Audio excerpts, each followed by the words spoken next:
Hey, what's going on, everybody? Justin here at Trumful Reads, and in this video, we're going to be doing my December book haul. And something interesting about this one, I believe, is I picked up like three or four like adventure books. It's kind of like another subgenre-ish type thing I'm trying to get into, where it's more about like I don't know, like either like memoirs or biographies or kind of investigations that involve like a lot of exploration or adventure. I guess you'll see what I mean. I guess when we get there. But we got some. Let's see. We got some life science books. I actually picked up some history books finally. It's been like a while since I've really been picking up any like history books.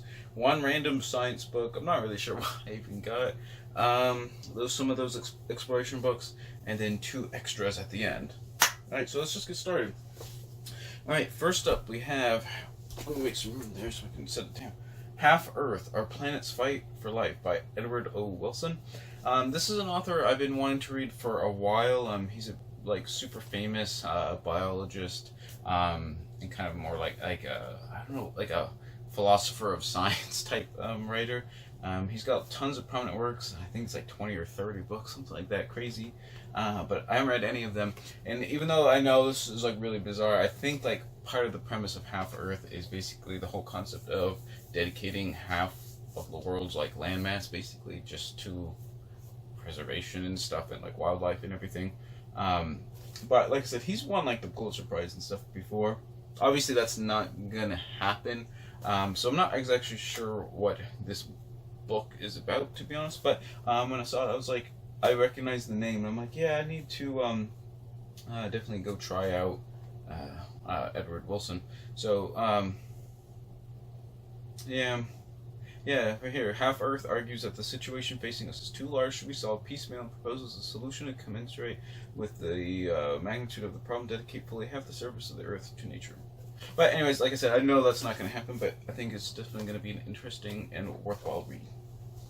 Alright, the next one is a kind of a sillier, maybe not sillier one, but The Wasp That Brainwashed the Caterpillar. And this is by Matt Simon. And the subtitle is Evolution's Most Unbelievable Solutions to Life's Biggest Problems. And just what caught me was basically the title and sort of like that zombie wasp type thing that makes like kind of like the caterpillar's its slave kind of type of thing. Actually, and then there's like kind of like the fun, that mushroom that like grows out of like the ant's head and stuff. But it just sounded like kind of like really silly things, I guess. I just thought it'd be kind of a fun little read, to be honest. All right, next one's like a history and a life science book. Actually, this is probably more of a history book even, but it's The Horse: The Epic History of Our Noble Companion by Wendy Williams. And pretty much why I picked this up is basically the domestication of the horse is a really big innovation in human history, really momentous event. Plus, if this book has a lot of history and stuff on like the use of like horses as like um, either cavalry or even just as for things like basically like trading routes and stuff and being able to carry stuff, better than other pack animals, things like that. I think it'd be a really cool book. I don't have any horses. I've taken care of horses a couple times for some friends, but I just thought it'd be a really cool book to read about horses. Right, the next one is Bugged: The Insects Who Rule the World and the People Obsessed with Them by David McNeill. I don't have any bug books. I have a lot of life science books, but I don't think I've read any books directly on insects or bugs or anything like that. So when I saw this, I said it might be kind of worth a shot just to try it. Plus, I really love the the cover illustrations. I just thought that was really cool, and basically try to learn more about bugs and try not to get like creeped out in the process, because I'm probably gonna learn things I'm not gonna want to with this book, as in like where they are and like what they're doing and things like that. But what can I say? Next one is Tamed and Untamed: Close Encounters of the Animal Kind. And this is by Cy Montgomery and Elizabeth Marshall Thomas. And basically, I think I got this one as a present from somebody for Christmas. And basically, they knew I liked Cy Montgomery. I read Soul of an Octopus, which I thought was pretty good. But then I also read her memoir pretty recently, How to Be a Good Creature, a memoir in 13 Animals. And I thought that was just fantastic and tremendous. So this sounds like it's kind of on the similar vein to that memoir, Tamed and Untamed: Close Encounters of the Animal Kind, because in that memoir she talked about a bunch of different animals that impacted her life and the different like kind of situations and describing like their encounters and stuff. So I think it's gonna be kind of in the same type of thing. So I'm really excited to see where this one goes. Alright, so now let's go on to the last kind of life science book, which is kind of a mix of life science and exploration. But I've already read it and it's really good, and it's The Dragon Behind the Glass, a true story of power, obsession, and the world's most coveted fish by Emily Voigt. And what this book is Emily Voigt's basically search for an exploration of the arowana fish, which is an Asian fish that is pretty much considered the most valuable fish in the world, and sells sometimes different varieties sell for thousands and 10,000s and even hundreds of thousands of dollars. Basically, and all kind of the subculture that goes with it, with basically like arowana fairs and kind of like the criminal underground sometimes associated with it, as well as kind of like the academic kind of infighting over endangered species and things like that. It was just a really interesting read that pretty much covered the whole aspect of this fish in like a ton of different like ways, which I thought was really cool. And like I said, it kind of has an adventure story as well, where she's actually going into these like remote jungles trying to like find the fish as well. So I definitely really enjoyed that one, and I recommend that if it sounds interesting to you. Alright, so now let's move on to history books. And the first one is by an author I've read 2 books of in 2018, and it's The Rise of Rome, The Making of the World's Greatest Empire by Anthony Everett. Anthony Everett's primarily a biographer. I read Hadrian and Cicero by the same author, but he's got quite a few books out. He's also got like The Rise of Athens, I believe, so or something along The Rise of Athens. Might not be the actual The Rise of Athens, but anyway, so apparently he also does kind of the more of kind of cultural biographies too, I guess, with The Rise of Rome. Early Rome is just a really kind of like legendary Rome is sort of a really fascinating, interesting topic that I really enjoy reading about, and kind of the larger than life figures and things going on, in the, the what am I trying to say? The expulsion of the kings of Tarquin Superbus, and then like Cincinnatus and the sack by the Gauls and things like that. I just think it's like really just like cool stories and things to learn about, and I really enjoy his writing, like just really like low-key popular history writing style. So I'm excited to read The Rise of Rome. Alright, my friend Tim, that you might have seen in some other videos, has almost finished this book. And he normally doesn't read history, and it's Napoleon: A Life by Andrew Roberts. And as you can see, this is just like, I don't even want to know how big this book is. Oh dear. Well, I guess with notes and stuff, it's like over 900 pages, but it's probably like 800 pages of like writing. Yeah, it's like a little over 800 pages. But anyways, basically this is like just a monumental biography of Napoleon. Like I said, I don't read that much modern-ish history, but I would like to learn more about the Napoleonic era, because I really enjoy Flintlock fantasy, which sort of takes the Napoleonic era as kind of the archetype for the most part, sort of that era, like technologically wise. So I've always kind of been vaguely interested in the Napoleonic Wars, things like that. But I haven't really read anything, so I guess I'm just gonna go all or nothing with this giant 900-page book at some point. I'm not quite sure when. Tim is he might be done through it by this point, and he didn't mind it, so if it's good enough for him, and he doesn't read history as his like primary genre, so it must be good enough for me to just like plow through some day or some couple of weeks, basically, more like. But anyways, I am looking forward to when I get the fortitude to attempt Napoleon. I think it'll be a fun read. Maybe not a fun read, but it'll be a really enlightening read, since I don't know much about that era in history. And Tim said it's pretty unbiased with the figure of Napoleon, which is a very polarizing figure in history. Basically, some try to make him like the worst dude who's ever existed in that era, and then there's a lot of people that say basically he was like a demigod among men. So we shall see. Alright, another one which I thought was kind of a really eccentric history book is Paper: Paging Through History by Mark Kurlansky. And he also wrote Cod and Salt, which were famous history books a couple of years ago. Haven't read anything by this author, but I thought a history of paper would be kind of cool. Basically, I don't know if this includes like papyrus and like ancient times with ancient Egypt and stuff, but I thought it'd be kind of a cool way just to learn how basically paper and books and stuff have been made throughout history, and like where they've come from and how they've impacted and changed and all kinds of stuff. So that's why I got paper, Pages of History. Plus, I really like the aesthetic of the purple and white on this cover with that woodcut. Alright, next up is a medieval history book, and it's Four Queens, the Provençal Sisters Who Rule Europe by Nancy Goldstone.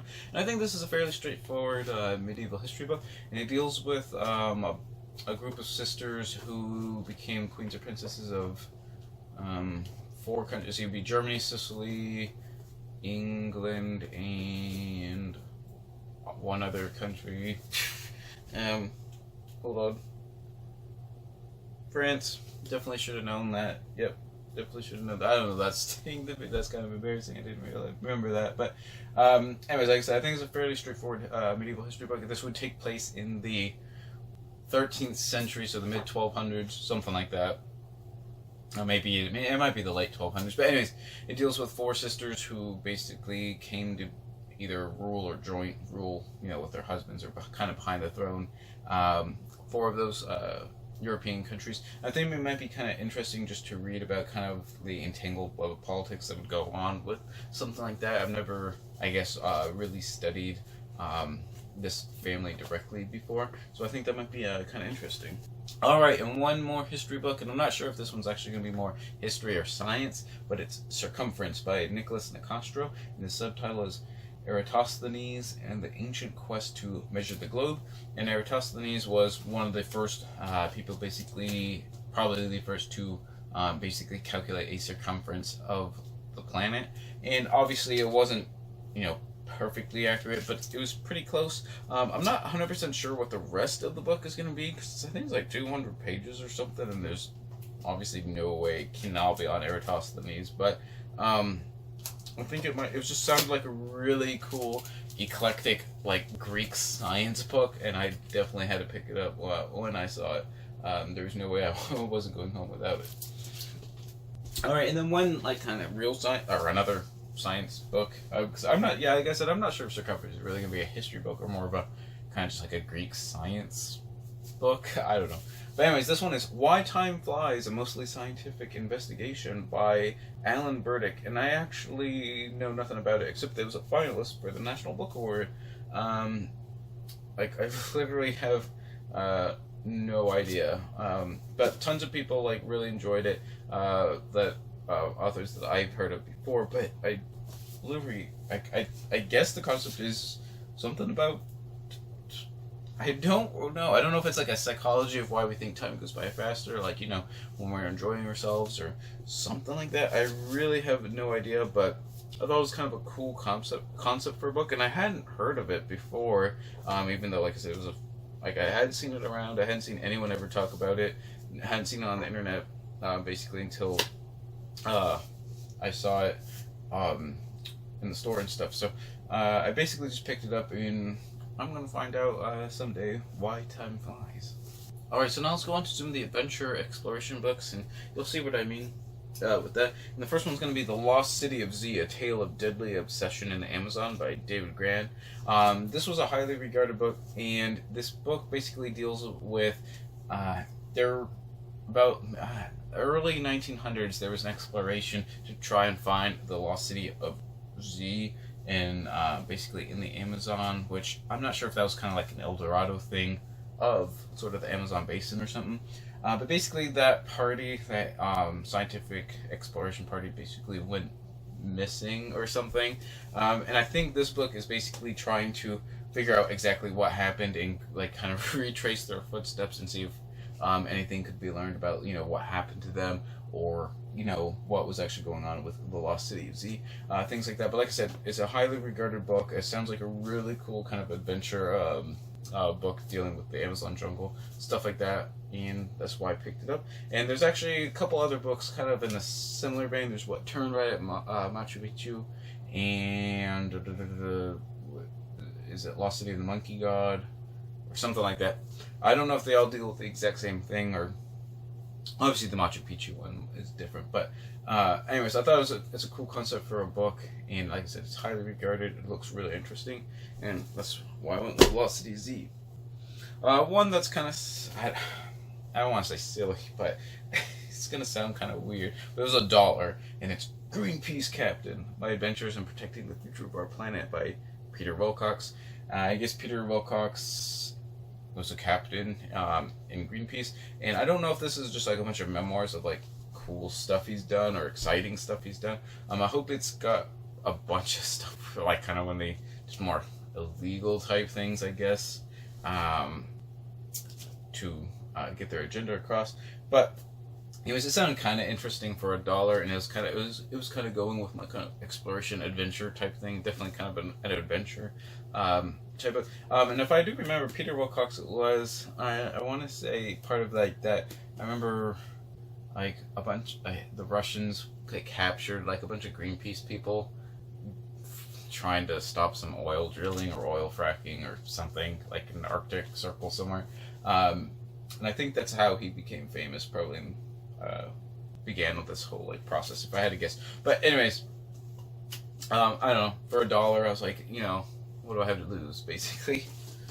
It might be interesting though. I mean, it's a pretty thick book for what I didn't originally think it was going to be that big when I saw it online, but because I didn't bother to look at the page count. But anyways, another exploration one is The Stowaway: A Young Man's Extraordinary Adventure to Antarctica by Laurie Shapiro. And actually, I've already finished reading this one. It was really good. The story of Paul Gawronski, who was kind of let's see, his father was a Polish immigrant to the United States, or his parents were Polish immigrants to the United States. So he's a Polish American who, during Commander Byrd's wanted to be the first person to fly over the South Pole, basically because the North Pole had already been kind of conquered, in quotation marks. But anyways, the South Pole still had a lot.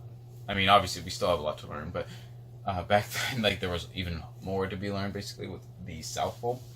And Admiral Byrd was the first to have a team overwinter in Antarctica, and he wanted to fly over and everything. But anyways, the story is about Paul Gawronski, who literally stows away onto the boat, and it obviously gets caught and stuff. But basically, his entire perseverance to keep trying to stow away onto the boats and everything. I think he stowed away like 3 times just to like make sure he could go.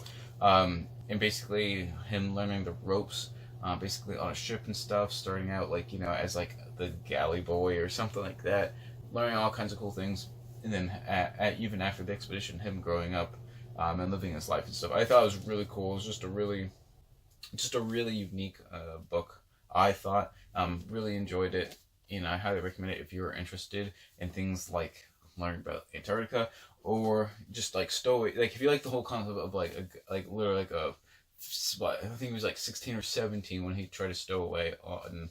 Or he did successfully get on the boat and stuff and try to stow away all the way to Antarctica, basically hiding away in the ship. So I thought it was really cool. And overall, Paul Gawronski's story is just a really, really good tale of basically perseverance sort of paying off in the long run, and I highly enjoyed it. Alright, and now my last adventure exploration book is Ruthless River: Love and Survival by Raft on the Amazon's Relentless Madre de Dios by Holly Fitzgerald. And basically all I know about this was a couple was honeymooning in the Amazon for some reason, and basically a bunch of mishaps happen and misfortune befalls them, and they're kind of like lost / stranded on the in the middle of nowhere on the Amazon River, and they have to basically make their way out. And I thought that's like just an insane story in of itself, and it is a true account. That it fit really well with sort of my exploration, life science, adventure theme that I had going on. So I definitely picked it up. Just sounds really hardcore, being like I would totally just like die if I got like lost on the Amazon River. So definitely looking forward to reading Ruthless River. Alright, and now for the last 2 books. The first one's going to be Brother John, A Monk, a Pilgrim, and the Purpose of Life by August Turek. And I was sent this book in exchange for a review. And basically, this is I've already read it. It's a really short, kind of like coffee. I don't want to say coffee table book, but it's got really tremendous illustrations by Glenn Harrington. If I can show you, I think there's like 30 or 40 different paintings commissioned for this book and stuff.